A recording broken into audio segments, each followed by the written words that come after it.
नमस्ते प्रणाम। हम गीतकार दुर्गेश बेदर्दी और आज बहुत ही जबरदस्त मैटर लिखले बानी आप सब गाए खातिर। लड़का लड़की केहू भी ये गाना के गा सकता, लेडीज जेंट्स दोनों आदमी में केहू गा सकता है गाना के। जैसे देवर भौजाई पर गाना भावे तो आप सबके सुनावे जा रहा बनी मुखड़ा।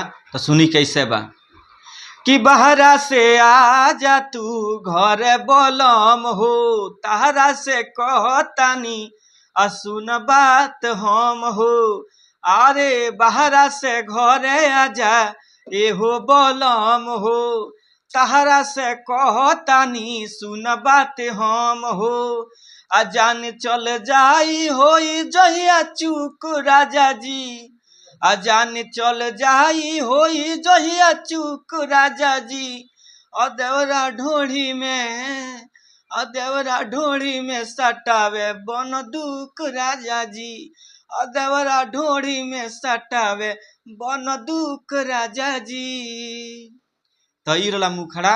आराम से गाना के लड़का चाहे लड़की जेकरा मर्जी ये गाना गा सकता। थोड़ा अश्लील गाना बा लेकिन कोनो बात ना, मार्केट में ये सब चलते बा।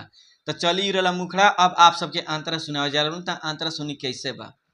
अब भर के गोली रोजे रहे तैयार हो, कहियो तो कह दी यारे और पार हो। अब भर के गोली रहे तैयार हो, कहियो तो कह दी यार और पार हो। अब बन कोई देता रोज हमार थूक राजा जी, अब बन कह देता रोज हमार थूक राजा जी। और देवरा ढोढ़ी में सटावे बन दुख राजा जी, देवरा ढोढ़ी पर सटावे बन दुख राजा जी। हाँ, ये गाना में कोनो अश्लील नहीं है।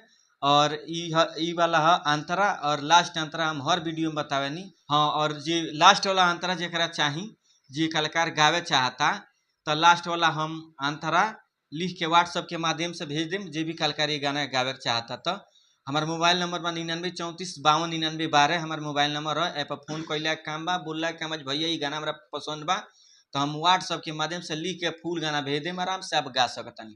और पर्सनली में जे गाना लिखावे चाहता पर्सनली में गाना लिखावे खातिर पैसा लगेला। कम पैसा में ब्रांड गाना लिख के देनी। और जो नया म्यूजिक बनवाए चाहता तो हमारे यहाँ खुद के अपना यहाँ म्यूजिक बनेला, एकदम बिल्कुल कम रेट लागी। अब ब्रांड म्यूजिक मिली सब के उससे अलग। और जो गाना रिकॉर्डिंग करावे चाहता तो हमारे खुद के अपन स्टूडियो बा, बालाजी रिकॉर्डिंग स्टूडियो, जादूपुर बाजार, गोपालगंज, बिहार में हमारे स्टूडियो बा। आप सब आ सकतानी, आके रह के गा सकतानी। खाए पिए के पैसा ना लगेला, रहे के भी पैसा ना लगेला, केवल हमारा यहाँ रिकॉर्डिंग के पैसा लगी, बाकी कोनो चार्ज नहीं है।